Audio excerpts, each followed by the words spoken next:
yakunu fi hadhil ummah akhir zaman al-khasfu wal mashu wal qadhfu. Akan datang pada umatku ini di akhir zaman 3 malapetaka: al-khasf wal masah wal qadhf. Qalat qulna ya Rasulullah anuhlik wa fina as-salihun. Sayyidah Aisyah tanya, ya Rasul, kalau begitu binasa, bukankah banyak orang yang sholat, orang yang ibadah, orang soleh? Kata Nabi, na'am idza dhaharal khabath. Ya, kalau datang pada zaman itu fitnah, maksiat terjadi di mana-mana, orang sudah tidak takut lagi berbuat maksiat, Allah turunkan 3 malapetaka: al-khasfu wal mashu wal qadhf. Khasf itu bumi terbuka menenggelamkan apa yang ada di atasnya, sebagaimana terjadi pada kelompok tentara ini. Mereka ditelan oleh tanah. Nauzubillahimin.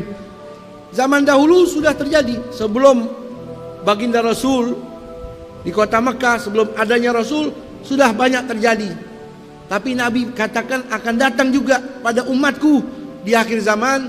Bahkan kita ya mengetahui di beberapa negara sudah terjadi itu.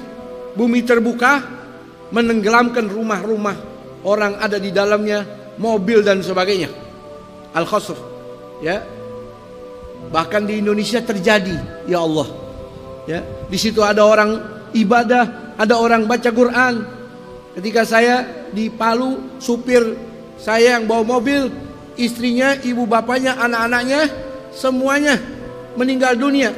Dia selamat. Ketika ingin pergi ke masjid sholat maghrib, sudah dekat pintu, tapi keluarganya bahkan mertuanya semuanya diputar seperti jus di dalam tanah. Dia keburu loncat ke pintu, tidak membawa apa-apa kecuali pakaian yang di badan. Ini al-khasab terjadi di negeri kita. Kenapa? Al-bala ya mungkin gara-gara maksiat, bala ini merata. Orang ibadah nggak ibadah kena. Makanya kalau bisa melalui hadis ini jangan berdekatan dengan ahli maksiat. Kenapa? Karena khawatir Allah turunkan maksiat untuk ahli maksiat. Kita ada di situ. Al-khasfu, bumi terbuka menelan. Wal mashu, perubahan, dirubah. Kalau dalam Al-Quran hanya 2 perubahan: qiradata wal khanazir. Manusia berubah jadi monyet, berubah jadi babi. Secara hakiki kata ulama, zaman dahulu secara hakiki, laqad alimtumul ladzina i'tadaw minkum yaumas sabti faqulna lahum kunu qiradatan khasiin. Mereka yang melanggar pada hari Sabtu, nggak boleh ambil ikan di laut.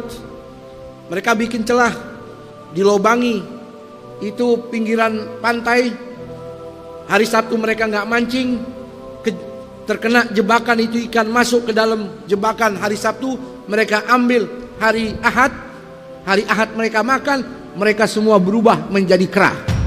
Ini perubahan secara hakiki. Ada lagi berubah menjadi babi.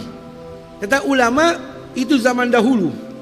Zaman sekarang bisa jadi makna ayat itu perubahannya secara maknawi. Ada kelompok orang yang hatinya dirubah seperti monyet, hatinya dirubah seperti sifatnya babi. Nauzubillahimin. Tidak punya malu seperti kera. Dia tidak bisa membedakan mana halal, mana haram seperti monyet. Tidak peduli hak siapapun dia rampas. Bahkan kotoran yang najis, yang haram pun dia makan seperti babi. Yang dimaksud hukuman dari Allah. Yang ketiga al-qadhf, turun hujan batu dari langit. Mungkin bisa jadi meteor dan sebagainya. Mudah-mudahan Allah selamatkan kita semua.